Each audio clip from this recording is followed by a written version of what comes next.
Հայաստանի և Ադրբեջանի սահմանի սահմանազատված հատվածով Հայաստան են ժամանել Ադրբեջանի քաղաքացիական հասարակության ներկայացուցիչները։ Հայաստանը ակնկալում է ամերիկյան ներդրումների բում, Բլումբերգը ԱՄՆ միլիարդների ներդրումների մասին է գրում։ Ռուսաստանը Հայաստանի հետ բանակցություններ կսկսի հայկական երկաթուղիների երկու հատվածների վերականգնման շուրջ, ռուսական կողմը նաև դիտարկում է Վրաստանի հետ երկաթուղային հաղորդակցության վերականգնում Աբխազիայի տարածքով։ Սամվել Կարապետյանը իր ձևով շրջանցելու է սահմանադրությունը, Սերժ Սարգսյանի ականջը կանչի։ Մարտի 1-ի գործով նոր մեղադրյալներ կան, այդ թվում հեղափոխական ոստիկանապետ Վալերի Օսիպյանը։ Խոշոր չափերով հարկերի չվճարում և փողերի լվացում այս պահին իրավապանները խուզարկում են Իզմիրլյան բժշկական կենտրոնի տնօրեն Արմեն Չարչյանի աշխատասենյակը։ Սփյուռքի գործիչները կոչ են անում եկեղեցական կառավարման հարցերը լուծել եկեղեցական մարմինների միջոցով։ Բարի կեսօր, դուք դիտում եք առաջին լրատվականը, ես Ժիրայր Ոսկանյանն եմ, ուղիղ եթերում մեկնարկում ենք կարևոր թեմաների քննարկումը։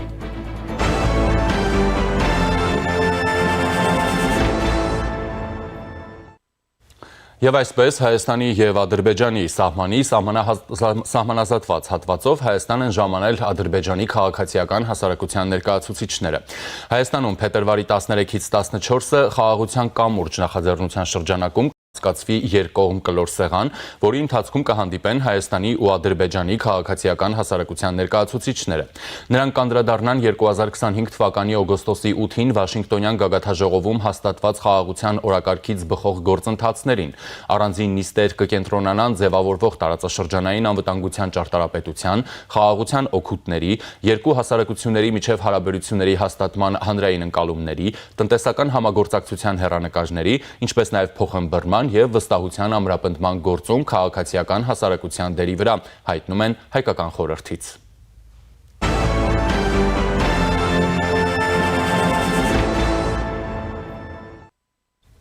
Հայաստանը պատրաստվում է Միացյալ Նահանգների առաջնորդությամբ սպասվող ներդրումների հնարավոր ալիքին, որը կարող է գերազանցել 13 միլիարդ դոլարը, կազմելով երկրի տարեկան տնտեսական արտադրանքի գրեթե կեսը։ Այսպիսի նախաբանով է իր հոդվածը սկսել Բլումբերգը, Միացյալ Նահանգների փոխնախագահ Ջեյ Դի Վենսի այցի տնտեսական արտադրանքների վերաբերյալ։ Հեղինակավոր լրատվամիջոցն ակնարկում է, որ ներդրումների նման բումը կարող է թուլացնել երկրի երկարամյա տնտեսական կախվածությունը Ռուսաստանից։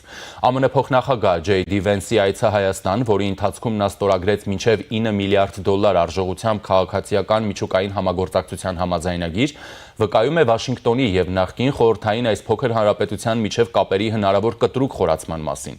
Առանձին 4 միլիարդ դոլարի արհեստական բանականության ծրագրի ընդլայնումը նույնպես կարող է էապես փոխել Հայաստանի 27 միլիարդ դոլար գնահատվող տնտեսության հեռանկարները, նշում է Բլումբերգը։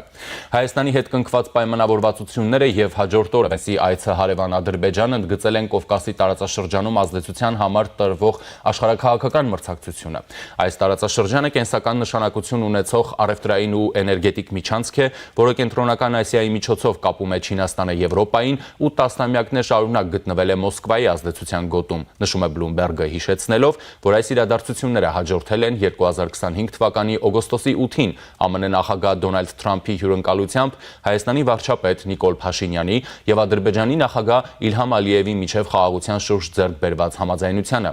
Թուրքիան, որը Ադրբեջանի հետ ունի պաշտպանության մասին համաձայնագիր, քայլեր է ձեռնարկում Հայաստանի հետ սահմանը բացելու ուղղությամբ, այն փակ է 1993 թվականից, ինչպես նաև Խորհրդային Միության փլուզումից ի վեր առաջին անգամ դիվանագիտական հարաբերություններ հաստատելու նպատակով։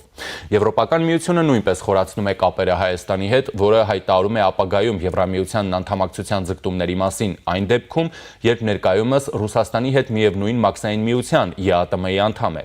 Միջուկային համագործակցության համաձայնագիրը ստեղծում է իրավական շրջանակ, որը հնարավորություն կտա ամերիկյան ընկերություններին Հայաստան արտահանել միջուկային տեխնոլոգիաներ ու մրցակցել խորհրդային ժամանակաշրջանի Մեծամորի ատոմակայանի փոխարինման համար։ Այն ապահովում է շուրջ 3 միլիոն բնակչություն ունեցող երկրի էլեկտրաէներգիայի մոտ 40%-ը։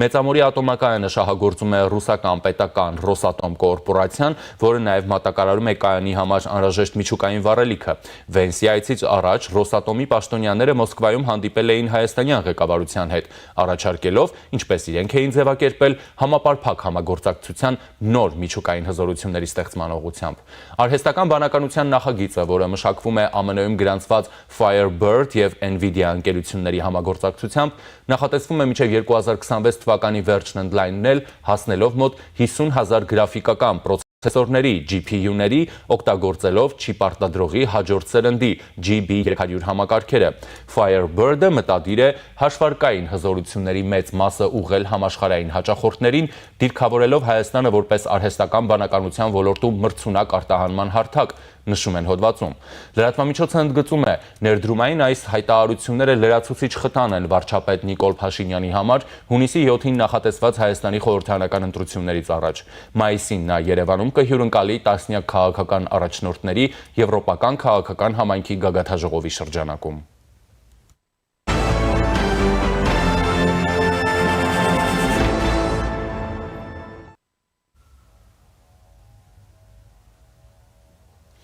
Մոսկվան եւ Երևանը բանակցություններ կսկսեն Հայաստանի երկաթուղիների երկու հատվածների վերականգնման շուրջ, որոնք կապված են Ադրբեջանի եւ Թուրքիայի հետ, հայտարարել է Ռուսաստանի փոխվարչապետը։ Ըստ Ալեքսեյ Օվերչուկի, նման որոշում է կայացվել հայկական կողմի դիմումի համաձայն ու ելնելով Հայաստանի ժողովրդի հանդեպ բարեկամական եղբայրական զգացմունքներից։ Այդ հատվածները կապահովեն միացումը Ադրբեջանի երկաթուղիներին Երասխի շրջանում, ինչպես նաեւ Ախուրյանի շրջանում Թուրքիայի երկաթուղիներին։ Ռուսաստանի փոխվարչապետի խոսքով վերականգնման ենթակա երկաթուղային հատվածների ընդհանուր երկարությունը կազմում է մոտ 1,6 եւ 12,4 կիլոմետր։ Հայաստանի վարչապետ Նիկոլ Փաշինյանը 2 օր առաջ հայտարարել էր, որ Հայաստանը մտադիր է Ռուսաստանի հետ բարեկամական տրամաբանության մեջ լուծել ռուսական կառավարման ներքո գտնվող հայկական երկաթուղու հարցը։ Սեք նախ մենք իհարկե դիմել ենք Ռուսաստանի մեր գործընկերներին եւ քաղաքական առումով կարծես թե ունենք դրական արձագանք, բայց այստեղ կա մի շատ կարևոր գործնական խնդիր, որի մասին շնորհակալ եմ հարցի համար եւ պիտի դրա մասին պատեհ է որ խոսեմ, որովհետեւ տեսեք նույն տարածաշրջանային կոմունիկացիաներում մենք ինչ խնդիր ունենք։ Ակնհայտ է, որ երկաթուղին Զանգելանից մտնելու է Մեղրի, Մեղրիից մտնելու է Նախճեվան, այսինքն Օրդուբադ եւ այլն։ Միջազգային կոնտեքստում շատ կարևոր է, թե ինչպես է շարունակվելու այդ երկաթուղը։ Հիմա կան մրցակցող երկու տարբերակներ։ Դուք գիտեք, որ Թուրքիան եւ Ադրբեջանը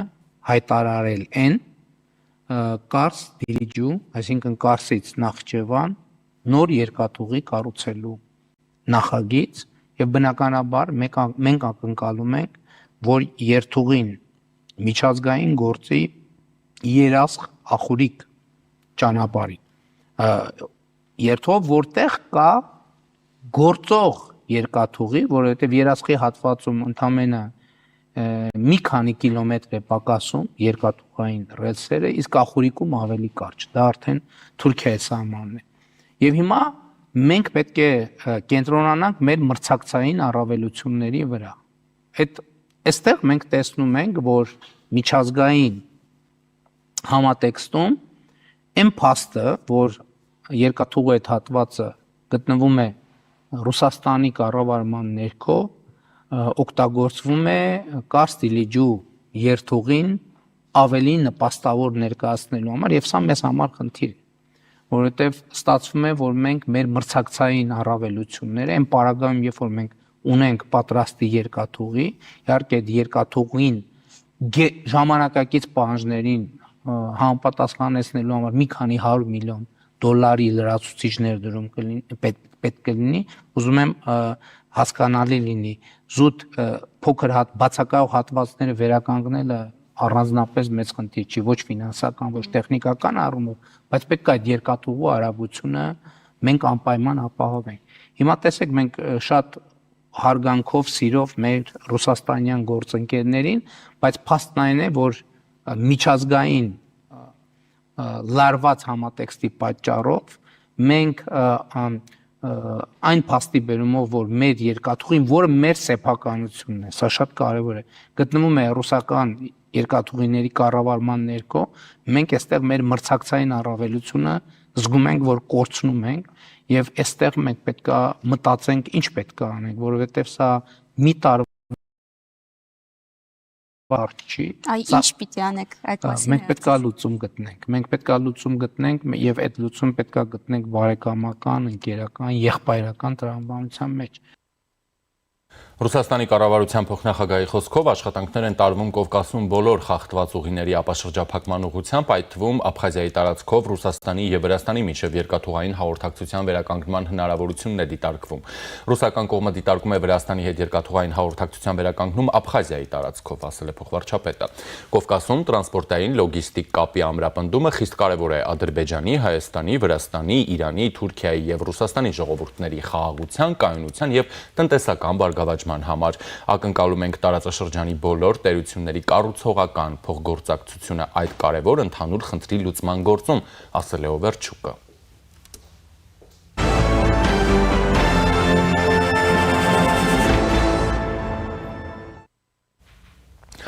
Եկեղեցու ղեկավարության վրա հետևողական հարձակումները եւ նրա առաջնորդի հարկադրական հեռացման սպառնալիքները ուղղակի սպառնալիք են աշխարհի բոլոր հայերի համար, հայտարարել են Սփյուռքի մի շարք ներկայացուցիչներ։ Հայտարարության հեղինակներից են ամերիկահայ գործարար Նուբար Աֆեյանը, Ամերիկայի հայկական համագումարի հոգաբարձուների խորհրդի համանախագահ Էնթոնի Բարսամյանը,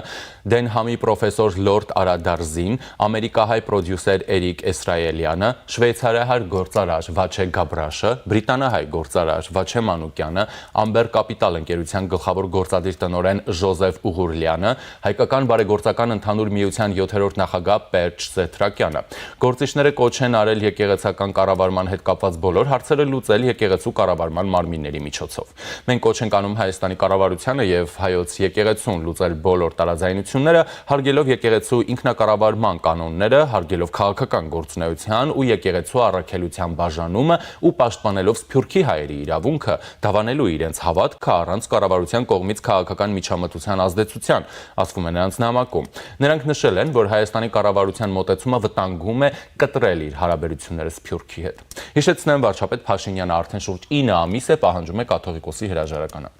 Իդեպ Արագածոտնի թեմի առաջնորդ Մկրտիչ arczepiskopos Պրոշյանի կալանքը կշարունակվի տանը, Վերաքննիչ դատարանը հոգևորականի խափանման միջոցը փոխել է։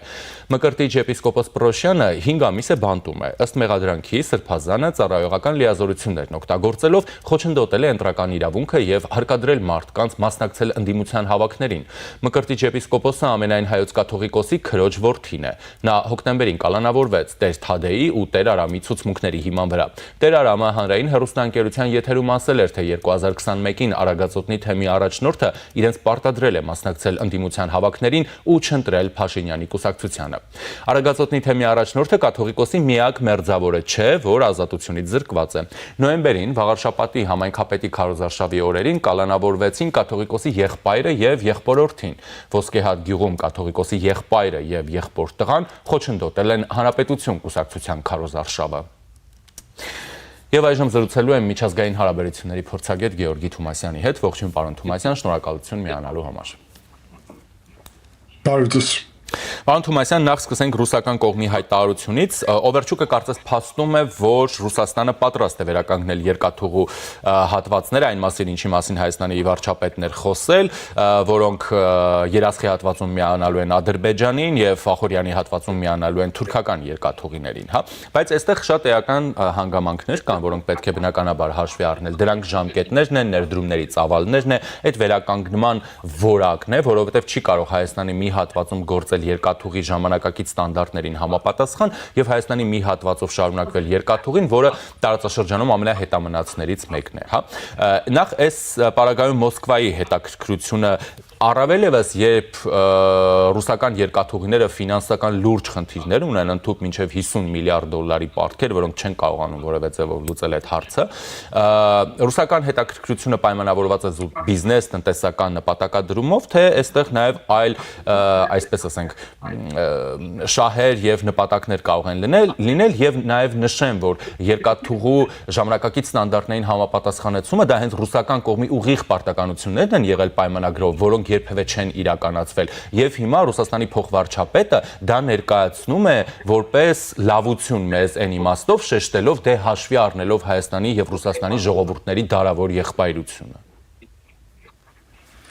Առաջի հերթին պետք է արձանագրեմ, որ մենք գոհ պետք է լինենք այն փոփոխություններով, որը Ռուսաստանի հռետորաբանությունում կա, որովհետև դա մեր գործունեության, նկատի ունեմ հայերի եւ հայկական պետության գործունեության հետևանք է, որովհետև մենք հասել ենք արդեն այն կետի, երբ Ռուսաստանը ընկալում է արդեն, որ մենք անկախ ենք, ինքնիշխան ենք եւ կարող ենք կայացնել որոշումներ, որոնք միշտ չէ, որ Ռուսաստանին ի նպաստ կլինեն, բայց կլինեն ի նպաստ Հայաստանին։ Ես համարում եմ շատ կարևոր օրերս վարչապետի կողմից տված հարցազրույցը հանրային հեռուստաընկերությունում, երբ ասաց, որ երկաթուղու հարցը լուծվելու է եղբայրական մթնոլորտում, բայց Հայաստանի պետության շահերը դուրս գալով եւ ես կարծում եմ, որ այդտեղ իրականում գլխավոր արձանագրումը ինչ վարչապետը արեց, որ ամեն դեպքում երկաթուղին պետականացվելու է, նկատի ունեմ հիմա էլ հայկական պետությունին է պատկանում, բայց կոնստիտուցիոն պայմանագրով ղեկավարումը, կառավարումը գտնվում է ռուսական ՌԺԴ-ի ձեռքում, պետական կազմակերպություն, այսինքն Ռուսաստանի պետության կողմից։ Հաշվի առնելով, որ Հայաստանը կտրուկ այդտեղ վարչապետը ասաց, որ կամ կվերականգնվի, կամ այդ գործընթացը տեղի կունենա, տեսեք, իրենք առաջարկում են հիմա շուտ վերականգնելը, բայց միայն այդ 3 հատվածի վերականգնումը չէ խնդիրը։ Վարչապետը նաև արձանագրել է, որ Թուրքիա եւ Ադրբեջանի հետ հարաբերությունների համատեքստում խնդիր է բարձրացվում, որ երկաթուղին չի կառավարվում Հայաստանի կողմից։ Բացի դրանից Հայաստանը ունի ցանկություն, որ այդ երկաթուղին շատ ավելի շուտ սկսի գործել, քան թրիփը կկառուցվի։ Թրիփի կառուցելուն տարիներ են պետք, իսկ երկաթուղին ուրեմն արդիականացնելը փաստացի կարելի անել շատ կարճ ժամկետներում եւ շատ քիչ ներդրումներով։ Ես համոզված եմ, որ հայկական պետությունը պատրաստ է այդ ներդրումները սեփական հնարավորություններով անել, ուստի ես կիսում եմ վարչապետի մոտեցումը, որ ջերմ եղբայրական մթնոլորտում, բայց հայկական երկաթուղու վերահսկողությունը պետք է վերադառնա հայկական պետությանը, այսինքն կոնստիտուցիոն պայմանագիր, այդ թվում հիմք դնելով այն, որ այդ արդիականացումը տեղի չի ունեցել եւ խախտվել է այդ պայմանագրի կարևորագույն կետերը, պետք է ավարտվի։ Շատ լավ, այնուամենայնիվ, եթե Հայաստանը գնա Ռուսաստանի հետ վերականգնման ճանապարհով, եթե մյուս կողմը պատրաստակամություն է հայտնում, ուզում եմ հասկանալ, որքանով են նաև այդ դեպքում տեղին այն պնդումները, որ ասում են, որ Հայաստանը փորձում է ռուսական կապիտալը, այդ թվում եւ երկաթուղային, Հայաստանից չեզոքացնել, Եթե կա Ռուսաստանին կոնկրետ առաջարկ, եթե հետաքրքրված են, անեն, եթե չէ, տեղեկացնեն, մենք մեր հարցերը լուծենք։ Գիտեք, 35 տարի Ռուսաստանին ոչ մեկ չէր խանգարում, որ Հայաստանում իրանց կապիտալով, որը իրոք ունեին եւ շատ ավելի լավ վիճակում է ռուսական պետությունը գտնվում նախկինում տնտեսական առումով, որ այստեղ ներդրումներ անի եւ իր ճակերտներում դաշնակցին աջակցի, բայց այն էլ պարտականությունների մասին է խոսքը, ոչ թե ինչպես դուք ասիք լավության մասին, բայց Ռուսաստանը դա չի արել, հակառակը ինչ կարող էր մեր պետությունից տարել է երկաթուղին, տարել է հեծը, տարել է ռազմավարական օբյեկտները, տարել է հանքերը եւ այլն, ամեն ինչ։ Եվ ինքնիշխանությունը, պետականությունը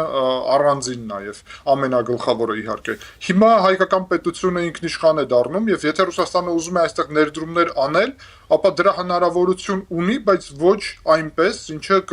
խոչընդոտիկ խանգարի հայկական պետության ինքնիշխանությունը։ Եվ ավելին ասեմ, միայն այն նրանից հետո ողջունելի կլինի Ռուսաստանի հետ հարաբերությունների զարգացումը եւ խորացումը, երբ Ռուսաստանը ավարտի հայկական պետությունում հեղափոխության, հեղաշրջման, ներքին մեջ միջամտման, գործակալական ցանցի ձևավորման եւ ազդեցության կիրառման եւ այլն փորձերը, որը մենք ոչ միայն ակնհայտորեն տեսնում ենք, այլ նաեւ մեր հանրությունները շատ լավ գիտի մանրամասն, թե ով, ինչպես եւ ոնց է գործում այդ ուղղությամբ։ Ոստի համոզված եմ, որ մենք ամեն դեպքում պետք է շարժվենք երկաթուղու եւ ուրիշ ռազմավարական օբյեկտների պետականացման ճանապարհով եւ նույն երկաթուղու կառավարումը Հայաստանի կողմից, տեսեք, դա բխում է մեր շահերից։ Մեզ պետք է միջև TRIP ծրագիրը բացել երկաթուղին Թուրքիայի եւ Ադրբեջանի հետ, արդեն գործող Հայաստանի տարածքում երկաթուղին։ Թե ինչու է սա մեզ պետք, ես կարծում եմ բոլորը շատ լավ հասկանում են, ում համար թանկ է հայկական պետության շահերը։ Այսինքն բոլորի համար պարզ է, որ եթե մենք միջև TRIP արդեն սկսենք երկաթուղու կապերը, դա մեզ շատ է օգտակար եւ դրա անելու համար մեզ պետք է որ մեր երկաթուղին մեզ պատկանի, այսինքն ինչու՞ է խնդիրը։ Ես այստեղ խնդիր չեմ տեսնում։ Շատ լավ, պարոն Թումասյան, խոսենք նաև Վենսի այցի մասին։ Ես մեջ բերեցի Bloomberg-ի ծավալուն հոդվածը, որը բացում էր այդ տնտեսական հնարավորությունները Հայաստանի համար, խոսում ամերիկյան միլիարդների մասին, որոնք նաև ինքնին դառնում են անվտանգային որոշակի երաշխիքներ, արհեստական բանականություն, միջուկային խաղաղ համագործակցություն, TRIP եւ այլն եւ այլն։ Ռուսական կողմը իհարկե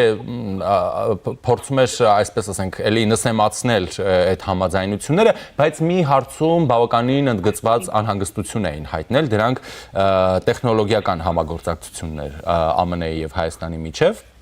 Ինչու է դա օրինակ Ռուսաստանին անհանգստացնում։ Եթե Ռուսաստանը Հայաստանին շարունակում է համարել իր ռազմավարական դաշնակիցը, իր եղբայրական կարևոր երկիր ու նման բաներ, ապա ինչու՞ն է խնդիրը, որ Հայաստանը հնարավորություն ստանա տեխնոլոգիապես զարգանա, ավելի հզոր, ավելի կարող դաշնակից լինել Ռուսաստանի համար։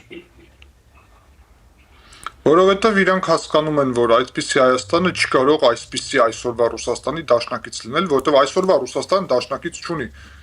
Ինձ ասեք, ով է Ռուսաստանի այսօրվա դաշնակիցը, այդպիսի գոյություն չունի, ոչ նույնիսկ Բելարուսը իրանց համար դաշնակից չէ, այլ փաստացի օկուպացված պետությունը չեղարկված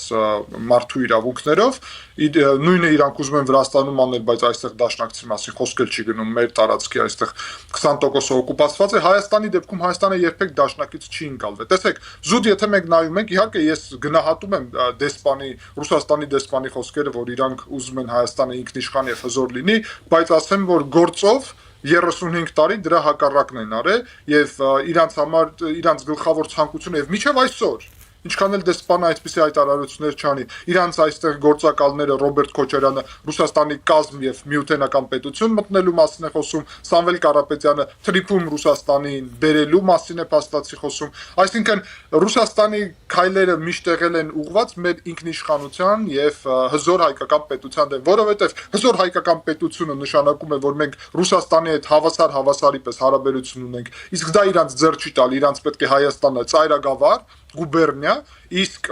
Միացյալ Նահանգների համար հզոր հայկական պետությունը դառնում է կենսական նշանակություն ունեցող, որովհետև Թուրքիայի, Ադրբեջանի եւ Կենտրոնական Ասիայի թուրքական պետությունների ինտեգրացումը, այսինքն այս թուրքական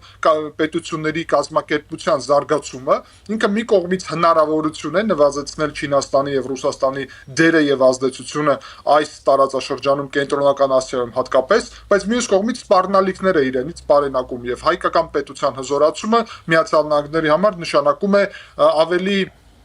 բալանսավորել, վտանգները նվազեցնել, որը կարող է գա թուրքական պետությունների կողմից, այսինքն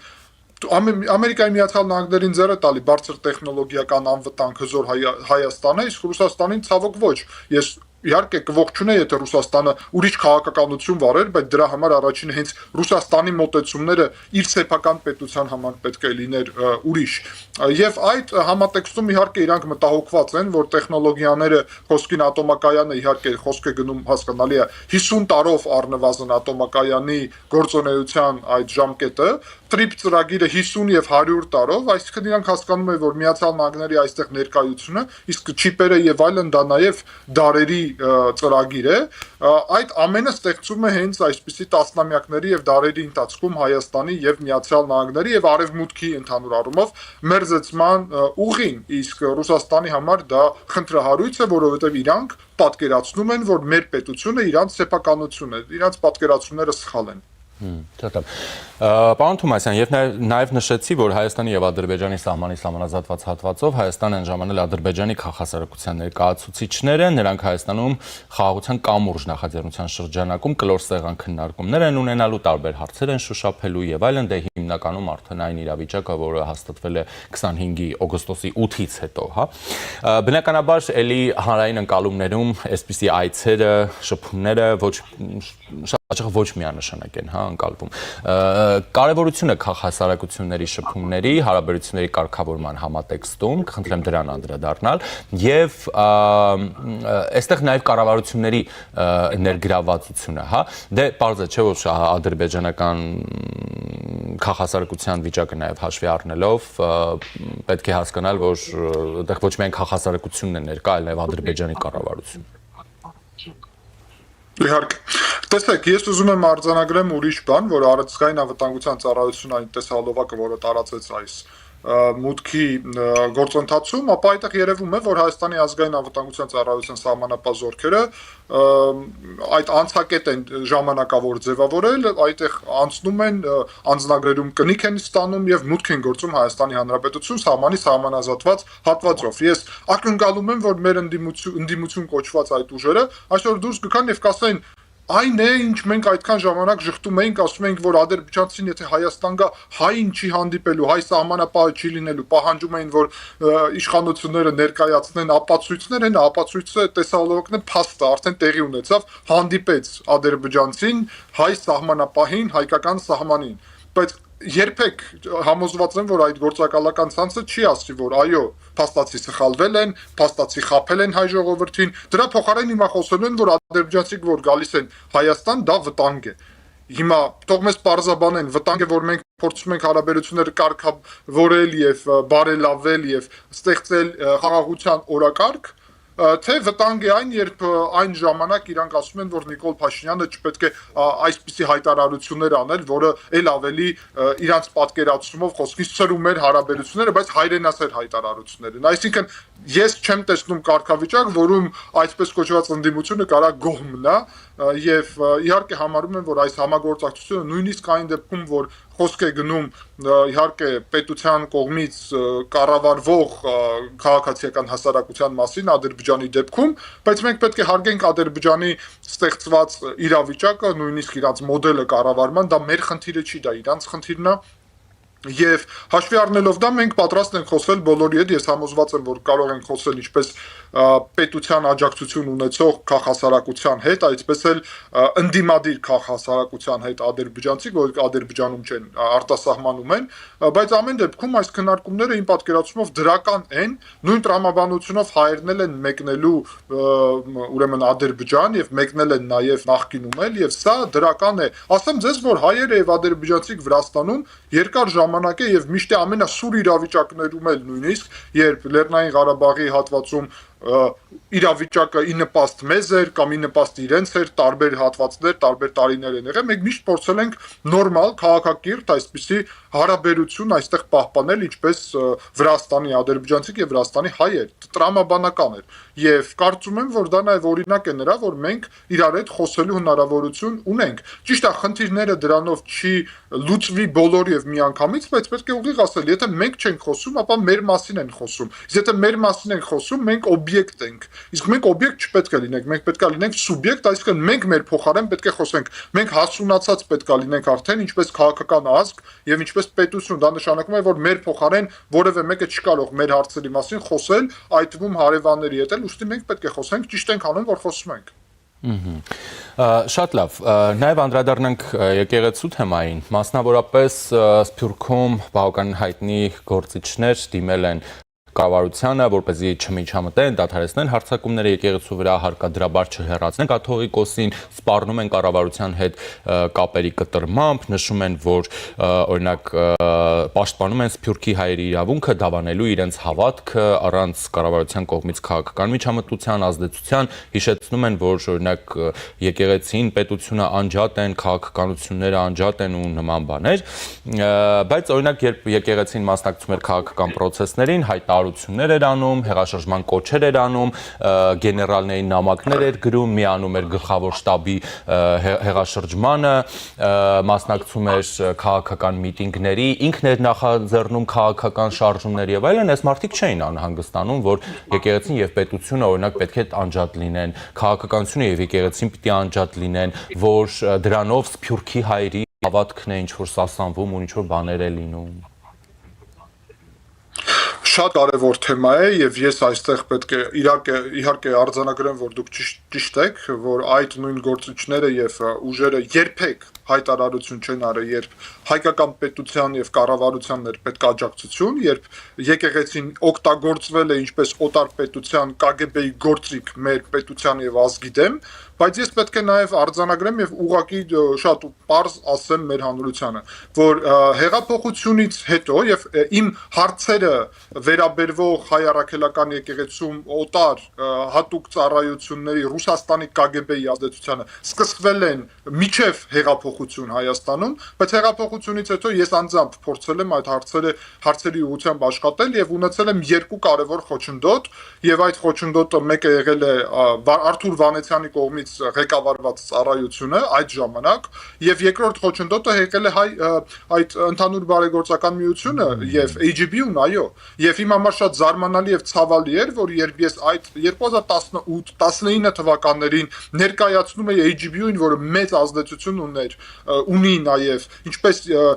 եկեղեցու հետ կապված, այդպես էլ Սփյուռքում խնդիրները իրանք այնտեղից մինչև այսօր մեկ անգամ այդ խնդիրների ուղղությամբ որևէ քայլ չեն արել, ես փաստերով ներկայացրել եմ այդ բոլոր խնդիրները եւ նրա փոխարեն որ իրանք որևէ տեղ այդ խնդիրները փորձեն լուծել, ապա ընտրել են ճանապարհ Կտրիչ Ներսիսյանին անձամբ աջակցելու եւ հիմա նույնիսկ երբ մենք արդեն մոտիկացել ենք ի շնորհիվ իհարկե Հայաստանի իշխանությունների եւ պետության եւ հանրության արդեն հարցի լուծմանը, ընդհանուր բարեգործական միությունը կանգնում է դաշնակցության կողքը եւ դաշնակցությունին օրակարգում է աջակցում, ասելով որ սա հավատացյալների դեմ է, բա ուր էիք դուք, երբ որ հավատացյալները եւ ուրիշ մարդիկ ձեզ ասում են եկեղեցում արկա KGB-ի ազդեցության մասին, ուր էիք դուք, երբ ձեզ ասում են, որ եկեղեցին կանգնած է ինքնաոչնչացման ճանապարհին, որովհետեւ մարդիկ էլ չեն գնում այդ եկեղեցի եւ առասարակ հայ հանրությունը կապը կորցրել է, ուր էիք դուք, երբ Կտրիչ Ներսիսյանի եւ իր կողմից ստեղծված փոքրիկ խմբակի սրտապտղծությունների մասին ենք խոսում։ Ասեմ ուր էին, Կտրիչ Ներսիսյանի կողքն էին կանգնած միշտ։ Եվ հարցը առաջանում է, թե ինչ պարտականություններ ունի այդ ընդհանուր բարեգործական միությունը Կտրիչ Ներսիսյանի առջև եւ ինչպես է ստացվում, որ իրանց եւ դաշնակցության մոտեցումները համընկնում են։ Ես ավելին ասեմ, մենք բացահայտ միշտ խոսել ենք KGB-ի ազդեցության մասին հայ հեղափոխական դաշնակցությունում եւ հայ դատում, բայց ես նաեւ բարձրաձայնում եմ հարց, թե ինչ ազդեցություն ունի KGB-ն AGB-ում, այսինքն հայ ընդհանուր բարեգործական միությունը, որը նաև պատմական կառույց է, եւ մենք այդ հարցը պետք է պարզենք իրականում ապագայում։ Եվ այն փաստը, որ Ռուբեն Վարդանյանը նաև այդ Նուբար Աֆեյանի հետ միասին բարեգործական գործունեությունով են զբաղված, բայց շատ հետաքրքիր քաղաքական ճակերտներում հետաքրքիր քաղաքական օրակարգով մենք տեսանք Ռուբեն Վարդանյանին, որը հիշում ենք, որ Լեռնային Ղարաբաղում հայտարարություններ են անում, որ Հայաստանի հետ ընդհանուր ապագա չեն տեսնում եւ միայն Ռուսաստանի հետ են ընդհանուր ապագա տեսնում։ Այդ ամենը ինչ է նշանակում եւ AGB-ուն դրա հետ ինչ կապ ունի, այս ամենը պետք է պարզել եւ ես համոզված եմ, որ մենք դա էլ կպարզենք, որովհետեւ Սփյուռքում եթե որևէ մեկի պետության ազդեցություն պետք է լինի, այլ դա հայկական պետություն է եւ արեք թող իրանք դժգոհ լինեն, եթե դժգոհ են նրանով, որ մեր եկեղեցու վրա օտար պետության ազդեցություն կա եւ եթե 35 տարի իրանք որևէ խնդիր դրանում չեն տեսել, ապա կդիմանան նաեւ, որ հայկական պետություն ունենա ազդեցություն հայկական եկեղեցու վրա, որովհետեւ հայկական պետությունին ի վերջո իշխանությունին մենք ենք ընտրում լեգիտիմ ժողովրդավարական գործընթացով, իսկ երբ օտար պետությունը ունի եկեղեցու վրա ազդեցություն, ապա այդտեղ մենք ինչ կապ ունենք դրա հետ առհասարակ։ Շատ լավ, եւ նաեւ նշեցի, որ արդեն 9 ամիս շարունակվում է այս իրավիճակը եւ այդպես էլ չի երևում հանգուցալուծումը, հա, ինչ է լինելու այս իրավիճակի հետ կապված։ Դուք ինչ սպասելիքներ ունեք։ Վարչապետը իր հարցազրույցում ասաց, որ ինքը փորձում է լեգիտիմության հարց ձևավորել, այսինքն ոչ թե հարցը լուծել կտրուկ, որովհետև ինքը ասաց, որ ինքը կարող է դա անել եւ կարող էր միջև այդ էլ, բայց փորձում էր որ հանրայնացնել գործընթացը, որ հանրությունը միանա։ Ես կարծում եմ ճիշտ մոտեցում էր, բայց բավարար է։ Վերջ։ Հանրության աջակցությունը մենք տեսանք եւ զուգահեռ դրա Կտրիչ Ներսյանի հանդեպ որ աջակցություն չկա, դա էլ տեսանք։ Անկեղծ ասեմ, եթե սա երկար շարունակվի, մարդիկ կսկսեն մեր հանրությունը հոգնել այս թեմայով։ Այսինքն մենք չպետք է սատանենք դեպի ընտրություններ, որտեղ Կտրիչ Ներսյանը մեր եկեղեցին օգտագործելու է մեր ինքնիշխանության դեմ եւ աջակցելու է իհարկե հասկանալի ռուսաստանցի օլիգարխին, Ռուսաստանի գործակալներին, Ռոբերտ Քոչարյանին, Սամվել Կարապետյանին եւ այլն, դաշնակցությունին, բացի այդ դաշնակիցներն իրանց եւ այլն, այսինքն վտանգավոր է մեր եկեղեցին քաղաքական ես AGB-ի հետ համամիտ եմ նրանում, որ քաղաքական գործիք չպետք է լինի, բայց խնդիրը նրանում է, որ միշտ եղել է եւ հիմա էլ է եւ իրանք դա չեն ուզում տեսնել, որովհետեւ դա սպասարկում է օտար պետության շահերը։ Հիմա հայկական պետությունը պետք է այսա կտրուկ այս հարցը լուծի եւ ասի, որ հայկական եկեղեցին երբեք հայկական պետության դեմ ուղղված օտար պետության կուսակցության թելադրանքով չի լինելու։ Այդ հարցի լուծումը անցնում է մեկ կոնկրետ քայլով՝ Կտրիչ Ներսիսյանից մեր եկեղեցին ազատագրելը։ Վարչապետին հորդորում եմ, որ եւ կոչ եմ անում եւ մեր հանրությունն էլ համոզված եմ, բազում անգամ դա ասվել է տարբեր տեղերում, որ այս հարցը պետք է ավարտվի, լուծվի եւ դրանից հետո մենք անցնենք բարենորոգման օրակարգին, այսինքն բարենորոգման օրակարգը կա եւ ամեն ինչ շատ լավ է այդ առումով, բայց մեկ խնդիր կա՝ Կտրիչ Ներսյանը դեռ գտնվում է Մայրաթորում։ Իր այդտեղից ֆիզիկապես Մայրաթորի ազատագրումը Կտրիչ Ներսիսյանից դա շատ պարզ եւ ուղիղ ճանապարհ է նրա, որ բարենորոգման օրակարգը անցնի գործնային փուլ։ Թե ինչպես դա կարող է տեղի ունենալ, իմ համար դա պարզ է եւ այդքան քրեական տարբեր գործեր կան արդեն Կտրիչ Ներսիսյանի թեմայով, որ իմ պատկերացումով նույնիսկ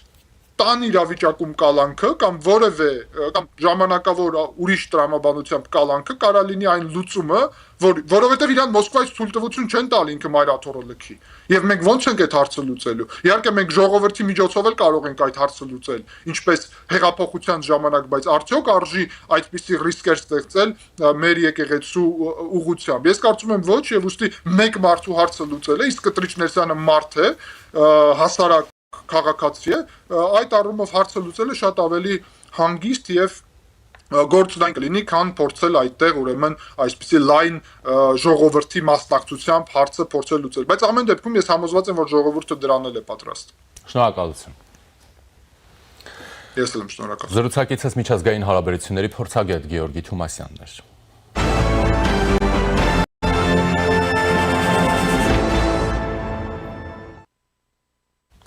Չնայած սահմանադրական արգելքին, ուժեղ Հայաստանը հայտարարում է վարչապետի իրենց թեկնածուն ռուսաստանցի միլիարդատեր գործարար այժմ տնային կալանքում գտնվող Սամվել Կարապետյանն է, նա մի քանի երկրի, այդ թվում Ռուսաստանի քաղաքացիություն ունի, մինչդեռ Հայաստանի օրենսդրությունը հստակ սահմանում է, որ եւ վարչապետի եւ падգամավորի թեկնածուն պետք է լինի վերջին 4 տարում միայն Հայաստանի Հանրապետության քաղաքացի եւ վերջին 4 տարում Հայաստանի Հանրապետությունում մշտապես բնակվող անձ։ Այսինքն Կարապետյանը վարչապետ չի կարող լինել, ոչ էլ падգամավոր, բայց հոգ չէ իրենց ձևով սահմանադրությունը ձևելու տարբերակ Կարապետյանները գտել են։ Ուժեղ Հայաստան կուսակցությունը մտադիր է հունիսի 7-ին հաղթել խորհրդանական ընտրություններում, մեծամասնություն վերցնելով խորհրդանի միջոցով փոխել սահմանադրության 148-րդ հոդվածը։ Հենց այս դրույթն է վերաբերում կառավարության անդամին ներկայացվող պահանջներին, որը սահմանում է, որ կառավարության անդամը, այդ թվում վարչապետը, պետք է բավարարի падգամավորին ներկայացվող պահանջներին, այսինքն եւ վերջին 4 միայն Հայաստանի քաղաքացի լինի եւ վերջին 4 տարում Հայաստանում մշտապես բնակություն ունենա։ Կարապետյանները հղում անելով ինչ-որ սահմանադրագետների մտադիր են իշխանությունը վերցնելուց անմիջապես հետո փոխել սահմանադրության 148-րդ հոդվածը։ Սամվել Կարապետյանի եղբորորդին Նարեկ Կարապետյանը սակայն այդպես էլ չի պարզաբանում։ Լավ, հաղթեցին, սահմանադրությունը իրենց ձևով ձևեցին, բայց արդյոք հոր եղբայրը առաջիկայում պատրաստվում է հրաժարվել այլ երկրների, ներառյալ Ռուսաստանի քաղաքացիությունից, թե ոչ։ Ուժեղ Հայաստանի վարչապետի թեկնածուն այժմ տնային կալանքում գտնվող Սամվել Կարապետյանն էլ ուղերձ հղեց, բայց Հայաստանը փրկողի խոսքը գեներացվել է արհեստական բանականությամբ։ Հայաստանում քաղաքական իրավիճակը վերջնականապես փոխվել է եւ փոքրիկ խմբակը արդեն ուժ չունի իր թուլացած դիրքերը վերականգնելու համար, արհեստական բանականության միջոցով ասում է Կարապետյանը։ Իդեպ նա հայերեն դժվարությամբ է խոսում, իսկ ամռանը իր 30 վայրկյանանոց սկանդալային հարցազրույցը, ինչպես երևում էր տեսանյութից, մեկ դրվագով անգամ չէր նկարվել։ Բայց Կարապետյանները Սամվել Կարապետյանի բանականությունը արհեստական բանականությամբ փոխանցելը պատճառաբանել են նրանով, որ նրա խոսքի վրա դատական սահմանափակումներ կան։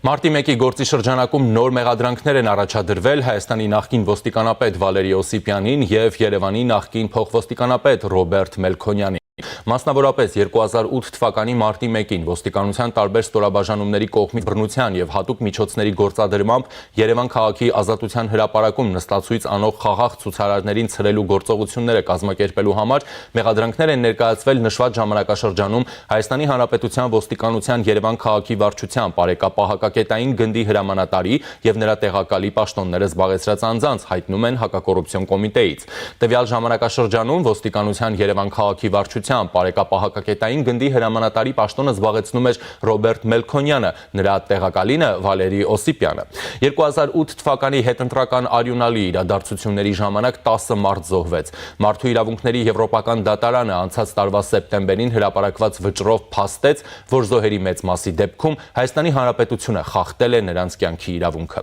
Հայաստանի երկրորդ նախագահը եւ նրա 3 բարձրաստիճան ենթակաները մարտի 1-ի գործով 4 տարի առաջ դեռ արդարացվեցին, սակայն 1 տարի առաջ գործը վերաբացվեց, անցած ամիս էլ հակակոռուպցիոն դատարանի դատավորը հաստատեց Ռոբերտ Քոչարյանի, Սերյան Օհանյանի, Յուրի Խաչատուրովի եւ Արմեն Գևորգյանի նկատմամբ նոր մեղադրանքի որոշումները։ Իդեպ այս պահին էլ իրավապանները խուզարկում են Իզմիրլյան բժշկական կենտրոնի տնօրեն Արմեն Չարչյանի աշխատասենյակը։ Արմեն Չարչյանի գործով քրեական վարույթը վերաբերում է խոշոր չափերով հարկեր չվճարելուն ու փողերի լվացմանը։ Իրավապանները խուզարկում են նաև Իզմիրլյան բժշկական կենտրոնի փոխտնօրենի սենյակը։ Մեր եթերում կարճատև դադար է։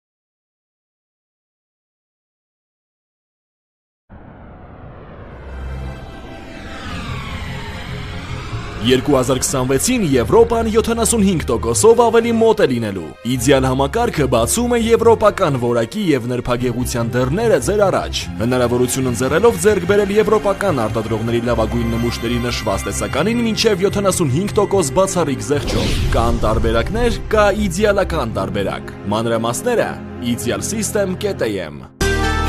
Իդեալ համակարգ դեպի կատարելություն։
Այսօր հիբրիդային տեղեկատվական պատերազմների պարագայում չափազանց կարևոր է դարձել հենց նաև ինֆորմացիոն տեղեկատվական դաշտի զտումը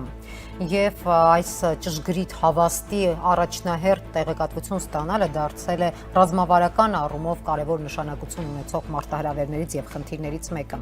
Այս հարցում հսկայական անելիք ունենք նաև մենք հասարակության անդամներս։ Առաջին լրատվականի թիմը գրեթե շուրջօրյա ռեժիմով աշխատում է այս ուղղությամբ։ Հարցազրույցներ, քննարկումներ, ուղիղ միացումներ արտերկրի փորձագետների հետ, ինչպես նաև ռեպորտաժների շարք հենց սահմանից։ Առաջին լրատվական այս հարցում ակնկալում է նաև մեր հեռուստադիտողի աջակցությունը։ Դա չի ենթադրում ոչ ֆինանսավորում, ոչ նվիրատվություն։ Պարզապես անհրաժեշտ է հետևել մեզ սոցիալական ցանցերում, միանալ մեզ YouTube-ում եւ տարածել, հավանել մեր ստեղծած տեղեկատվական այդ բովանդակությունը։ Հենց այսպես է աշխատում YouTube-ի սոցիալական ցանցերի ալգորիթմը։ Որքան շատ հետևեք, որքան շատ հավանեք, որքան շատ տարածեք մեր ստեղծած տեղեկատվական արտադրանքը, այնքան ավելի շատ կտարածվի այս ինֆորմացիոն դաշտը եւ կլծվի ինֆորմացիոն վակումը։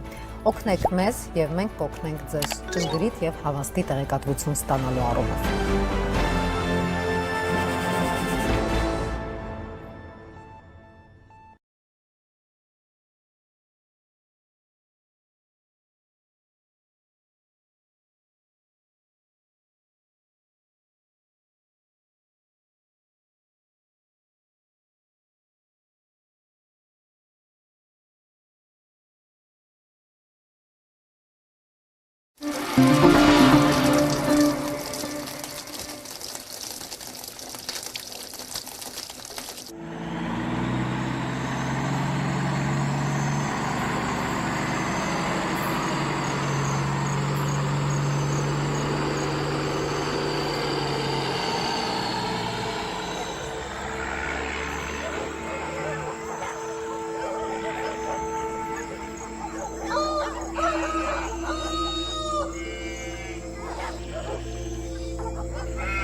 Շարունակում ենք եւ այժմ զրուցակիցը Սիրազեկ քաղաքացիների միավորում կազմակերպության համակարգող Դանիել Իոաննիսյանն է։ Բարև ձեզ։ Ողջույն։ Պարոն Իոաննիսյան, նախ սկսենք ուժեղ Հայաստանից, ուժեղ Հայաստան, ուժեղ առաջնորդ միջազգային կապերով, գյուղից Հայաստանում տարբեր մշակույթներ ձևավորած, Սամվել Կարապետյան վարչապետի թեկնածու։ Մշակույթներ ձևավորած։ Այո, օրինակ մանկապարտեզ կառուցելու մշակույթ։ Դե ես անք ցիտում եմ, ինձանից չեմ հորինում։ Ինձ թվում է մանկապարտեզ կառուցելու մշակույթ Սովետ միությունում է ձևավորվել։ Դե եթե հնարավորությունից Սամվել Կարապետյանին կհարցնենք իր ասոցիացիաները Սովետական միության հետ։ Բարևոր արհեստական բանականությանը չհարցնեք, իրան հարցնեք։ Հիմա կգանք արհեստական բանականությանը, բայց կա մի փոքրիկ, շատ փոքրիկ խնդիր։ Սահմանադրության հետ անհամապատասխանություն, անհամատեղելիություն, պահանջ, դե դա այնքանով փոքրիկ խնդիր է, որ հայտնի սահմանադրագետները իրենց փոխանցել են, որ խնդրեմ չկա, կհավաքեք մեծամասնություն 20 օր հետո կփոխեք սահմանադրության այդ պահանջը, դրույթը, նորմը եւ Սամվել Կարապետյանին կկարգեք երկրի վարչապետ։ Լավ անեկդոտ կար, ասում է, ճիշտ է, որ հայտնի շախմատում 5000 ռուբլի է հաղթել, ասում է ճիշտ է, բայց ոչ թե շախմատիստ, այլ ֆուտբոլիստ, ոչ թե Պետրոսյանը, այլ Իշտոյանը, ոչ թե հաղթել, այլ պարտվել, ոչ թե լոտոյում, այլ կազինոյում, ոչ թե ռուբլի, այլ դոլար։ Հիմա էսա։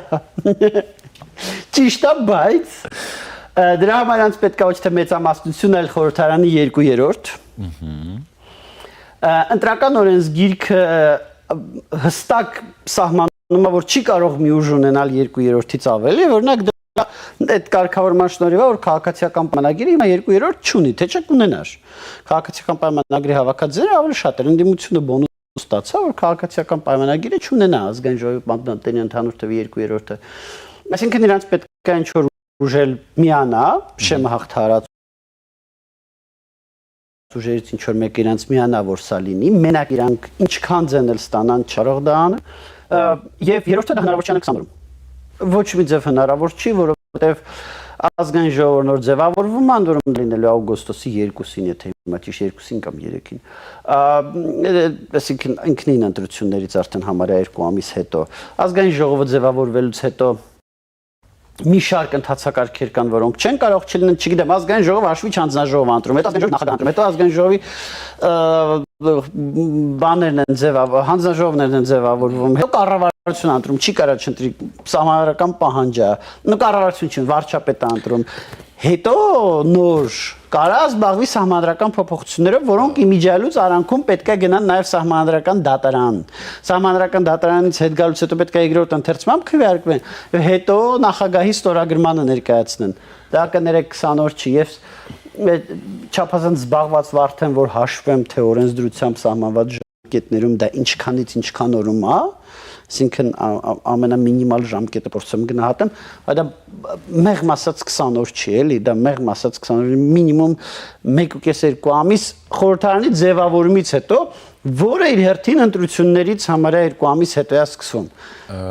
Տեսեք, դուք ասում 20 օրը ասում եք ընթացակարգեր, եսի ինչեր եւ այլն, բայց մարդիկ եթե պատրաստ են տենց բան անելու, ինչ ընթացակարգ, ինչ բան ամեն ինչ արագացված կհանեն կամ կշրջանցեն, ինչ է, երկրի փրկության հարց է դրված, հասկանում եք, դուք սկսել եք ազգային ժողովի ընթացակարգ, նախագահ, չգիտեմ, ընթացակարգը, ես չեմ ասում այդ ընթացակարգը, դա սահմանադրությամբ ազգային ժողովի կանոնակարգ օրենքով ընդունված հա, բայց եթե երկրի փրկության հարց է դրված, ինչ ընթացակարգ ասում ինձանից ինչ եք ուզում ոնց որ ուզում եմ որպեսզի ասում եք իրանք ասում են սենց մեխանիզմ ես ասում այ այդ մեխանիզմը հնարավոր է բայցերն եմ ասում հիմա Ես ուզում եմ հասկանամ, այսինքն պատճառը այդքան ծանրակշիռ չի երկրի փրկության, որ կարելի է համանդրությունն էլ ամեն ինչն էլ շրջանցել եւ անել այդ ամեն ինչը։ Դրա մասին ասում էր Բաղրատ Գալստանյանը օրինակ։ Չէ, որ ասում եք շրջանցել օրինակ ազգային ժողովը ձևավորվեց որ մի բան իմ ասածներից որ մեկը շրջանցել ազգային ժողովը ձևավորվել է ձևավորելուց հետո պետք է ընտրեն հաշվիչ հանձնաժողով որպեսզի այդ հաշվիչ հանձնաժողովը կարողանա ազգային ժողովի նախագահ ընտրել որպեսզի ազգային ժողովի նախագահ հետո կազմակերպի այդ ազգային ժողովի աշխատանքը այդ թվում նաև ենթադրել սահմանադրության փոփոխությունը հետո ձևավորեն հանձնաժողովներ որտեղ գլխադասային հանձնաժողով պետք է անցնի չէ սահմանադրական փոխությունը ուրեմն սկզբից պետք է հանձնաժողով ձևավորեն հետո սահմանադրություն փոխեն հասկանում եք ոնց որ բանա կամ որ գրածա որ որից է ուժ չի կարող 2/3 եւ 2/3-ից ավել ունենալ այսինքն եթե ինչ որ ուժ դրանից ավել ունենում ընդդիմությունը բոնուս է տրվում հիմա ինչ կենտրոնական տրական հանձնաժողովը կեղծելու է բոնուս չի տալ որ մի ընթացակարգի մասին է խոսքը էլի որ ասում եք շրջանցեն չէ բայց մեծ հաշվով Սահմանադրություն փոխելու օրակարգով ընտրությունների գնալը Հիմա մի բան եմ ասում, կարող շատ զարմանան ինձանից լսել։ Հələ օքեյ է։ Հա։ Ես իշխանությունն եմ ասում։ Հա, մարդիկ ոչ միայն էս իշխանություն, տարբեր բաներ, նախաձեռնություններ քաղաքական կան, ասում են գալու ենք սահմանադրություն, սենց փոխենք, գալու ենք սահմանադրություն, սենց փոխենք։ That's fine։ Փոխեք։ Լրիվ օքեյ է։ Մարդիկ ասում են, մեզ քվեարկեք, որ մենք սահմանադրությունը սենց փոխենք եւ սենց անենք։ Միշտ ասում են սահմանադրությունը փոխենք եւ նենց անենք, այդ լրիվ օքեյ է։ Կներեք դա շատ ավելի օքեյ է, քան մարդկանց ասել Սերժ Սարգսյանի պես, հա, ասել սահմանադրությունը սենց չեմ փոխել, հետո տենց փոխել, հետո այդ լրիվ օքեյ է, նենց որ ես տենց շատ մեծ տրագեդիա չեմ տեսնում նրանում, որ նրանք ասում են գալու ենք սահմանադրությունը, եթե համապատասխան քանակի ձայն հավաքենք, սահմանադրությունը փոխենք եւ Սամվել Կարապետյանը դառնա վարչապետ։ Okay, թող այդ օրակարգով գնան ընտրությունների։ Եվ հանրության հետ օրինակ շփվի արհեստական բանականության միջոցով նա ուղերձեր հղել եւ նրա խոսքը վերարտադրված էր արհեստական բանականության։ Մենք բոլորս հիշում ենք, չէ՞ որ արգել Իրան ուղերձներ հղելու արգելքը դատարանը հանել է։ Այո։ Ինչի արհեստական բանականություն։ Հայերեն լավ չի խոսում։ Սրանց մի 300 տարի առաջ Ռուսաստանի ցար Пётр Առաջինը Асела боярам в Думе говорить не по написанному, дабы дурость каждого видна была. Գերադասելի կլներ, որ դուք թարգման էիք։ Բայարի ոնց թարգման։ Իմաստը թարգման։ Իմաստը ազնվականները Դումայում իրանց խորհրդարանում թող առանց թղթի խոսան, որ ամեն մեկի ախմախությունը երևա։ Հիմա երևի մենք էլ բան ընտրական գրքի հետագա ռեֆորմներում ասենք որ քաղաքական գործիչները պետքա իրենց բնական բանականությամբ խոսեն որպեսզի քաղաքացիները գնահատեն այդ գործիչների հայերեն նախադասություն կազմելու կարողությունը բայց խնդիրը հենց այդ է, որ խնդիրն է, որ հայերեն լավ չի խոսում։ Չգիտեմ, ամառի տամ անլուրջ է։ Ես անլուրջ նայում էի արեստա։ Առաջի բանը իհարկե որ արեցի, մի հատ ճշտեցի, մի կարող այլ արգելք կա բանի, չկար։ Ինչ sense ան, արեստական մարդու բնական բանականությունը որ գնաց։ Ուր մնաց։ Նկատի ունեմ ծիծաղալու է, լուրջ չի։ Հիմա կներեք, որ 44 օրյա պատերազմի սկզբում կողմերին խաղաղության կոչ էր անում, որ հայամետ դիրքորոշում ընդունելու փոխարեն կողմերին խաղաղության կոչ էր անում։ Կարող է դա արհեստական բանականության ասել էին մի հատ կոչ գեներացրու, արհեստական բանականությունը վերցրել էր, չգիտեմ, Էրիթրեայի եւ Մոնղոլիայի արտգործնախարարությունների հայտարարությունները միքս էր արել եւ կոչը գրել այդ կոչը հրապարակ։ Ես լուրջ չի ես խոսակցությունը, ուղղակի լուրջ չի, էլի տենց ինչ որ։ Հույսը ո՞րն է։ հույսը որն է։ Հա, դե նայում եք, մտածում եք, լավ, ինչի վրա են այս մարտիկ խաղադրույք անում այդ դեպքում։ Օրինակ։ Օրինակ, չգիտեմ, նայեք, ասում են բանը, գալու ենք եւ առանց պատերազմ խաղաձևերով ադրբեջանցիները հեռանալու են գրաված տարածքներից։ Նույն բանը իշխանությունն է ասում, ինստիտուցիոնալ ձևով է հարցը լուծվելու, սահմանազատմամբ է լուծվելու։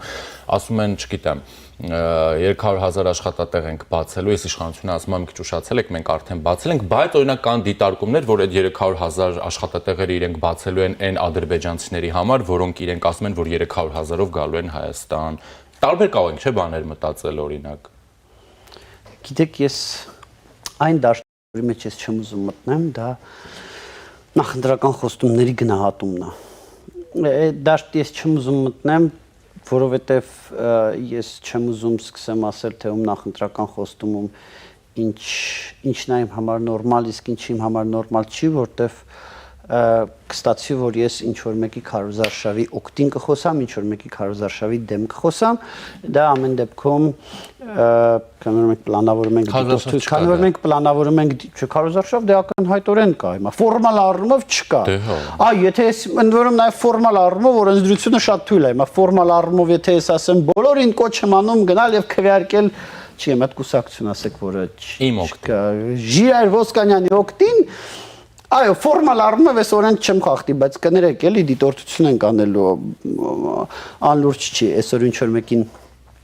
մեկի նախընտրական քարոզչության կամ ինչ-որ մեկի նախընտրական ծրագրերի օգտին կամ դեմ խոսանք, հետո չեզոք դիտորդություն ունենք, հանրության աչքերում դա չեզոք չի։ Դիտորդության համակարգը մենք ամեն դեպքում ամեն մեկս մեր համար գնահատում ենք, որտեղ նաև ընտրող ենք ու գնում քվեարկում ենք։ Բայց մի բան ամեն մեկս մեր համար գնահատել, ուրիշ բան է դա բանանել։ Բայց գիտեք, մեծ հաշվով ես նաև մեծ խնդիր չեմ տեսնում, էլի չանդրադառնալով ոչ մի առանձին վերցրած կուսակցության բան, մեծ խնդիր չեմ տեսնում, որ կուսակցությունները զբաղվում են պոպուլիզմով։ Որ կուսակցությունները տալիս են խոստումներ, որոնք միգուցե այդքան էլ իրականանալի չեն։ Բայց ես հիմա չեմ ասում, որ դա վերաբերվում է հենց ԿՊ-ին կամ հենց ուժեղ Հայաստանին, էլի։ Համարյա բոլորին այս կամ այն չափով վերաբերվում է կամ առանց համարյայի բոլորին։ Դա նորմալ երևույթ է։ Այստեղ ոնց ասեմ, այստեղ ժողովուրդն է, որ պետք է այնքան գիտակից լինի, որ ասի, ես չեն ասում։ Կամ այն ինչ են ասում։ Այս խոստումը, որ ասում եք, ո՞նց եք այս խոստումը իրականացնելու, ինչ եք խոսում։ Կամ այն խոստումը այն մյուս ուժը որ ասում է, ո՞նց է այդ խոստումը իրականացնել։ Նկատի ունեմ, այստեղ ավելի շատ ժողովրդի, ոնց ասեմ, քաղաքացիական գիտակցության հարցն է, էլի, որը նենց չի, որ այս ընտրությունների ժամանակ, որ մինչև հունիսի 7-ը լուծվելու է։ Շատ պարզ պատասխան ունի։ Օրինակ Քոչարյանը ասում է, չէ, պետությունը պիտի միշտ ձգտի ընդլայնվի Հայաստանի 29700 եսի ինչը, որտեղ մենք նաև Սփյուռք ունենք։ Հիմա պարզ է, չէ, որ մեր հաշվին այդ մարդը գա իշխանության պիտի ձգտի, որ պետությունը ընդլայնվի, օրինակ, չգիտեմ, հարձակվենք հարևանների վրա, իր թորների հաշվին դա չի ասում։ Պատասխանը շատ պարզ է։ Գիտեք, մի ինդիկատոր կա, որը իմ կարծիքով շատ կարևոր ինդիկատոր է, թե ինչու է մարդ զբաղված եղել պատերազմի ժամանակ։ Ով։ Առհասարակ չէ, ցանկացած մարդու գնահատելիս։ Ես երբ որ հակակոռուպցիոն կոմիտեի նախագահի ընդունող հանձնաժողովի անդամ բոլոր տեխնացուներին հարցում ես, ինչով եք զբաղված եղել 20 թվականի սեպտեմբերի 27-ից նոյեմբերի 9-ն ընկած ժամանակահատվածում։ Բոլոր տեխնացուներին դա հարցում է, իմ համար դա օրինակ կարևոր ինդիկատոր է։ Հասկանում եք։ Օրինակ ես գիտեմ դուք ինչով եք զբաղված եղել պատերազմի ժամանակ։ Ես էլ գիտեմ դուք։ Իսկ կան մարդիկ, որոնց մասով էլի գիտենք ինչով են զբաղված եղել։ Մարդիկ լավ բանով են զբաղված եղել, վատ բանով են զբաղված եղել, գիտենք։ Կան մարդիկ, որոնց մասով չգիտենք ինչով են զբաղված եղել, բայց պետք է հասկանալ այդ մարդիկ ինչով են զբաղված եղել պատերազմի ժամանակ։ Հա, եւ սա կարևոր ինդիկատոր է, որով եւս ես կարծում եմ հասարակությունը պետք է գնահատի նաև տեխնացուներին։ Օրինակ Սամվել Կարապետյան։ Մի քիչ ձեր հարցից շեղվեցի։ Այո, Սամվել Կարապետյան, ինչպես դուք հիշեցիք, կողմերին էր կոչեր հղում։ Բայց քանի որ հիմա շեշտադրում են նրա որպես անհատ միջազգային կապեր ունենալ, այդ միջազգային կապերը, չգիտենք, ծառայեցրեց ինչ որ օգուտ տալու համար ընթացքում։ Համենայն դեպս երկու կողմին կոչվելուց հետո դժվար է, էլի, ինչ որ միջազգային կապ ասեր։ Դուք անաչառ կարծես մի մարմին եք, ինչ եք ուզում մեզանից։ Չէ, ես կարծում եմ հասարակությունը, ես հիմա չեմ ուզում հասարակությունը պետքա գնահատի ինքն իր համար։ Իսկ կարող է լավ էր, կարող է ճիշտ էր, կարող է ճիշտ էր կողմերին խաղաղության կոչ անել։ Այո։ Կարող է ճիշտ էր, կարող է մենք ենք սխալ, որ մենք համարում էինք, որ պետքա Հայաստանի հայկական կողմի այսպես ասած war effort-ին օգնել, հա, war effort հայերեն ոնց ասենք, պատերազմական ջանքերին աջակցել, հա, կարող է մենք ենք սխալ, կարող է ճիշտ է, ես չգիտեմ, թող քաղաքացիները որոշեն։ Արել են քաղաքացիները, որոնք համարում են, որ ճիշտ է նա, կարող են սա բան է, էլի, սա ես չեմ ասում ճիշտը որն է, ես ասում եմ, որ սա եւս կարևոր ինդիկատոր է, որով պետքա գնահատենք։ Մենք խոսում ենք, քննարկում ենք, ճիշտը հետևությունն է անում մեզ լսողը։ Իհարկե։ Բայց շատ տարօրինակ է էլի, որ ուժեղ մարդը, ուժեղ Կարապետյանը այդքան ուժ չի ունեցել կոչով գոնե կոչով միայն Հայաստանի սատարեր պատերազմի ժամանակ։ Շատ ուժեղ։ Բայց չգիտեմ, գուցե այն ժամանակ չեն իմացել արհեստական բանականության մասին, չեմ կարող ասել։ Իսկ կարող է ուժեղությունը նա, որ կողմերի խաղ, ես չգիտեմ, էլի ուժեղ բան։ Իսկական չեմ ուզում մտնեմ այդ դաշտ, որտեղ գիտեք, երբեմն ներքին ցանկությունն լինում է այդ դաշտ մտնելու, ինչ որ նաև տրոլինգ անելու հետ ասում ես, չէ, չի կարելի դու դիտորդություն ես անելու, չի կարելի։ Ասում եք դիտորդություն եմ անելու, դիտորդություն եմ անելու։ Բերեցին այդ դիտորդների մասին էլ ըստ ընդդիմության հարամեցին օրենքները էս արեցին, այն արեցին։ Միայն նրա համար որ հայաքվեին զրկեն։ Մենք ենք գրել այդ։ Ահա, դուք եք։ Կներեք, հայաքվեն ինչ էր անում։ Հայաքվեն վաղարշապատի ընտրություններում ընտրախախտումների կեղծ ահազանգեր։ Ընտրախախտում նախ հայաքվեն կոնկրետ կողմնակալություններ դրսևորում, մենք դրա վերաբերյալ ապացույցներ ներկայացրեցինք կենտրոնական տրական հանձնաժողով։ Եվ այդտեղ էլ երևաց, որ օրենսդրությունը թերիայով պետք է բարելավվի, ինչը եւ հետո արվեց։ Ինչ էր անում հանրակրվեն, չէ՞ այդ երևույթ էր ներկայացնում, որը տարիներ առաջ եղել է ընտրախախտում, բայց հիմա օրինական է։ Ցույց էր տալիս, ասում էր, տեսեք արդեն հələ քվեարկությունը չսկսած արդեն կեղծում են։ Տեղամասերում ասենք կարող է ընտրողը խառներ միտող վերև միտող ներքև քվեարկեր։ Սեին վերջ այլ անձի փոխարեն քվեարկությունը, բանա ինչ կամ նենց ասեն ընկալում ստեղծել այլ անձի փոխարեն քվեարկությունը։ Կներեք այդ է պատկերացրած դիտորդությունը։ Կողմնակալությունը կոնկրետ քաղաքական ուժերից մեկին այսօր քննադատես, վաղը գնահատես թե ինքը ընտրություններում ինչա բան արել։ Տենց կընտրողներում քննադատես են ասճանի, որ ընտրողներին տենց համարյա ուղիղ կոչ անես, որ այդ ուժին չընտրեն բան, այդ ուժին պետք է լարենք, այդ ուժին պետք է սենց անենք, հետո գնում ես ընտրությունները եւ գնահատում ես այդ ուժը արդար է հաղթել թե չի։ Կներեք, տենց չի արվում։ Հասկացանք դիտորդը պետքա ունենա դիտորդը նաև քաղաքացի է, էլ ինքը ունի իր հայացքները, ես էլ ունեմ իմ հայացքները, իսկ հայացքները ինձ են պահում։ Իսկ անկում ինձ թույլ չեմ տա որևիցե ուժի աջակցել կամ որևիցե ուժի ասել, այս ուժին մենք պետք է, չգիտեմ, մերժենք կամ չգիտեմ բան անենք։ Ընտրությունների կոնտեքստում երբեք ես ինձ տենց բան չեմ թույլ տալիս։ Ինչ են անում, իրանքում երկու հատ էլ ուրիշ այնտեղ կազմակերպություն կար, այդ կազմակերպությունները։ Գյումրի ընտրություններում ֆենոմենալ բաներ։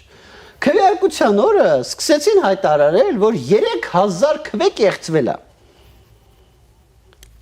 Վարդան Ղուկասյանով, բանով, տենց սկսեցին դա հայտարարել։ Ու տենց ինչ որ մամուլի շրջանակ կար, ակտիվ դա տարածում, դեռ լրիվ բան, այդ հիմքը թե ինչի էին դա ասում, լրիվ բան, մռակաբես հիմքեր էլի, այդ վերջը։ Հենց տեսան, որ ԿՊ-ն պարտվում է եւ իրանք հաղթում են, միանգամից իդեալական ընտրություններ։ Հայակն շնորհավորեց ընդդիմության հաղթանակի կապակցությամբ իդեալական ուտություններ։ Այ քեզ բան։ Դե Ոնց այդ լուրջ փաստորեն ձեր գնահատականները կախված են նրանից, թե ով անտրվում, ով չի ընտրվում։ Եվ դուք դիտորդ եք։ Շատ անաչառ։ Կներեք էլի այդ տենց չի լինում, այդ տենց չի աշխատում։ Եվ դա նաև խնդիր է մեր համար, որտեվ ինչպես, ասենք, եթե մի հատ լրագրող կողմնակալ ռեպորտաժ է պատրաստում, կամ 10 հատ լրագրող կողմնակալ 100 ռեպորտաժ են պատրաստում, դա ձեր հեղինակության վրա է ազդում, որտեվ բոլոր լրագրողների հեղինակությունն է դրանից ընկնում, այդ թվում նաև ձեր, թեև դուք կարող եք կյանքում տենց բան չեք արել։ Նույն ձև, երբ որ ինչ-որ դիտորդներ կողմնակալ դիտորդություն են անում, երբ որ ինչ-որ դիտորդներ որպես ընտրակեղծիք ներկայացնում են ինչ-որ բաներ, որոնք ընտրակեղծիք չեն, երբ որ ինչ-որ դիտորդներ աչք են փակում ինչ-որ ուժերի ընտրախախտումների վրա, ֆիքսում են ինչ-որ ուրիշ ուժերի վրա, հա կոնկրետ հայակվեն կներեք ընդդիմության մասով կյանքում չեն ասի, որ ես մի ընտրախախտում արել եմ։ Տենց բան ես կներեք, եթե ասել են թող ինձ ներեն, ես չեմ հիշում, որ իրանք արձանագրեն, որ ասենք ինչ որ մի ընդդիմադիր ընտրախախտում է արել։ Եկանք զրույցի սկզբին։ Հասկանում եք, դա բոլոր դիտորդների հեղինակության վրա է ազդում։ Իրանք փորձում են տպավորություն ստեղծել նաև որոշ շրջանակներ, որ բոլոր դիտորդներն են այդպիսին։ Ասում են, հա, ասում են, դե Իվանիսյանն էլ իշխանամետ դիտորդ են։ Լուրջ Դուք մեզան շատ եք իշխանության ընտրախախտում գտել։ Դուք մեզան շատ եք իշխանության կեղծ ընտրախախտման հաղորդում կամ հայտարարություն արել։ Բայց իշխանության իրական ընտրախախտում եւ որով որ հետո օրինակ դատական ատյաններում պայքարեք, որ քրեական հետապնդում լինի։ Ոչ մեկ մեր չափ չի գտել այս երկրում։ Այդ թվում նաեւ օրինակ ամենավերջի վաղարշաբաթի ընտրություններում։ Ոչ մեկ մեր չափ տարբեր ատյաններում չի պայքարել ոչ միայն ընդդիմության, այլ նաև իշխանության կատարած ընտրախախտումների համար լինեն հետևանքներ։ Գիտենք, պատմում ենք նաև դրա մասին։ Դուք ասում եք մի խախտում չեն արձանագրում ընդդիմության կողմից, գալիս ենք մեր զրույցի սկզբին։ Եթե կա երկրի փրկության հարց, կարող ենք ընտրակեղծիք անել, խախտում անել, սահմանադրությունը ձևել, ինչ ուզենք անենք։ Դա առանցքային հարցն է։ Չէ, երկիրը ումից են փրկում, եկեք էդ էլ հասկանանք, ժողովուրդ, երբ որ ասում ենք ընտրակեղծիք անել, երբ որ Սրբազան Աճապաղյանը, Միքայել Աճապաղյանը ասում է ժողովրդ հավաքությունը, չգիտեմ, բանը պետք է ռազմական հեղաշրջում անել։ Մի շարք եկեղեցականներ ասում են պետք է ռազմական հեղաշրջում անել։ Բագրատ Գալստանյաններ այդ ուղղությամբ ինչ որ քայլեր է ձեռնարկում, մոտավորապես այդ ուղղությամբ, հա։ Այդ Ումից են փրկ, երբ որ ասում են բան, երբ որ մարդկանց պարտադրում են որ միցինգի գնա, այսինքն կոնկրետ ժողովրդավարության դեմ են գործում։ Բոլոր քայլերի ամբողջականություն կոչվում է ժողովրդավարության դեմ գործում։ Մենք դեմ ենք ժողովրդավարությանը։ Այո, նաև իրանցից ոմանք բավական ազնիվ են եւ ուղիղ դա ասում են։ Այդում եւ Աճապահյանը, որը Ստալինի մասին է երազում, բայց դիմել է Եվրոպական դատարան իր իրավունքները խախտված վերականգնելու համար։ Այդ մի քիչ էպիկա, որ մարդու իրավունքները եւ ժողովրդավարությունը վատ բան են, քանի դեռ դա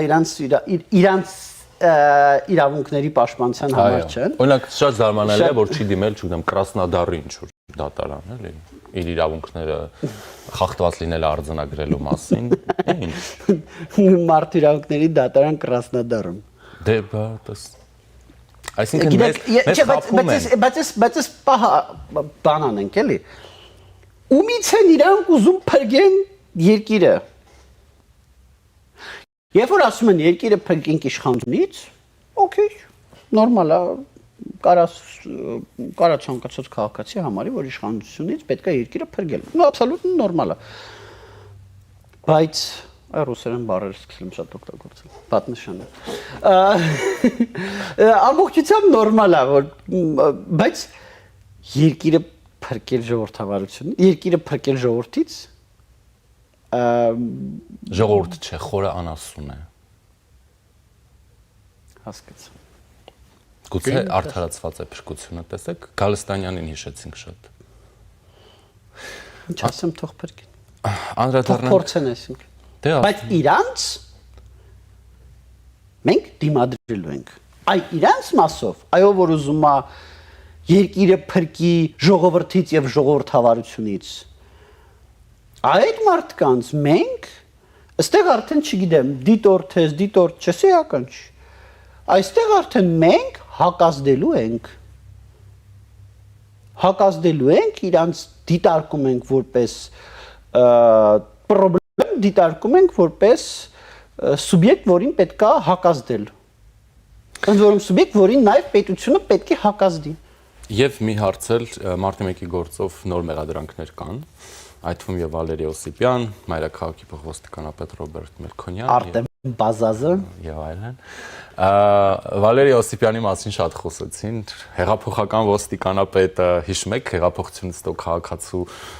օրվա առաջի տոնակատարություններն էին փողոցները փակ Վալերի Օսիպյանը, Արթուր Վանեցյանը, ԱԱԾ-պետը, ոստիկանապետը հպարտ հեղափոխական գաղափարներով շրջում, մարդկանց ողջունում էին, խորոված էին անում հետները։ 8 տարի պահանջվեց հասկանալու համար, ով ոչ այս մարդկանց գնդակահարության process-ի մեջ այս մարդիկ կապ ունեն։ Այո, ես հիշում եմ։ Եվ ես նաև հիշում եմ, իհարկե ես չեմ մեջբերի այդ խոսակցությունները, որտեղ մարդկանց հետ այն ինչ որ առանձին խոսում ես, երբեք չի կարելի հրապարակել, եթե իհարկե դիմացինը տենց բան չի անում, դու էլ չպետք է երբեք հրապարակես, թե դիմացինը ինչ ասել, բայց ես պետք է ասեմ, որ շատ մռակաբեսյաներ էի լսում։ Մեկ Աստվածիմ, այս մարդը հեղափոխական իշխանությունների ոստիկանապետն է, որ սենց բաներ ասում։ Բայց կներեք, հազար անգամ կարար Վանեցյանը լիներ, ոստիկանապետը Օսիպյանը չէր կարող։ Մասը ինչ բարձր։ Նկատի ունեմ այդ հազար անգամ կներեք չեմ մեջբերելու, կոռեկտ չի մեջբերելը, բայց այն որ սենց գլուխ սպռնում է ասում է վախ մամա ջան, ես ինչա խոսում էլի, ինչա խոսում։ Հենց որ այո, այո, Վանեցյանը կարելներ ԱԱԾ-պետ, Օսիպյանը չէր կարելներ ոստիկանապետ։ Եվ դրանով ամեն ինչ ասված է։ Եվ դրանով ամեն ինչ ասված է Նիկոլ Փաշինյանի կադրային քաղաք։ Էй, կներեք, իսկ հիմա չկան մարդիկ, որոնք մռակաբեսիա են ասում։ Էլի կոռեկտ չէ, էլի ես սկսեմ մարդկանց մեջ բերել այն ինչ որ հրապարակային չեն մարդիկ ասում։ Բայց հիմա էլ կան պաշտոնյաներ, որ բան են ասում, մազերը բիզբիզա կանգնում, սենց ոչ միայն քո մազերը, այլ նաև դահլիճում շատերի մազերը, էլի։ Հիմա էս ինչա խոսում։ Ով է այդպեսին հիմա, օրինակ։ Դե կոռեկտ չի քանի Ինչի կոռեկտ չի։ Որտեվ փակ հանդիպումների ժամանակ ինչ որ ասում է կոռեկտ չէ հանրում, ասում ով ապտի ասեմ ինչ է ասում, չէ, կոռեկտ չի։ Բայց այնց բաներ են ասում, մազերը բիզբիզ է կանգնում։ Այդ թվում ոչ վաղանցյալ նշանակվածներ, այդ թվում մի խոսքով մազերը բիզբիզ, ինչ ասեց։ Տենց հիմա էլ կան, իհարկե չէ Օսիպյանի եւ Վանեցյանի նման կադրեր չկան, բայց տենց ինչ որ մռակաբեսիայի աստիճանի հասնող ինչ որ գաղափարներ ունեցող ցավոք սրտի անպակաս են։ Այդ ռուսերենի պահը բայց լուրջ է ուշադիր եղեք։ Մռակաբեսիա բառի հայերեն տարբերակ ասեք։ Դե մտածեիք։ Շնորհակալություն Դանիել։ Ես եմ շնորհակալ։ Զրուցակիցս իրազեկ քաղաքացիների միավորում կազմակերպության համակարգող Դանիել Յանուսյանն էր, մնացեք առաջինի հետ, ես Ժիրայր Ոսկան։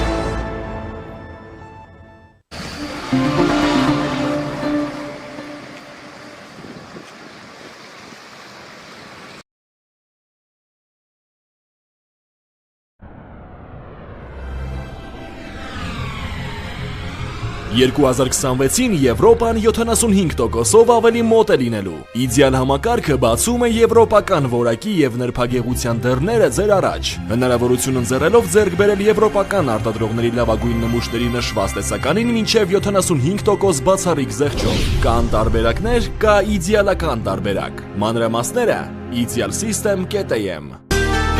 Իդեալ համակարգ դեպի կատարելություն։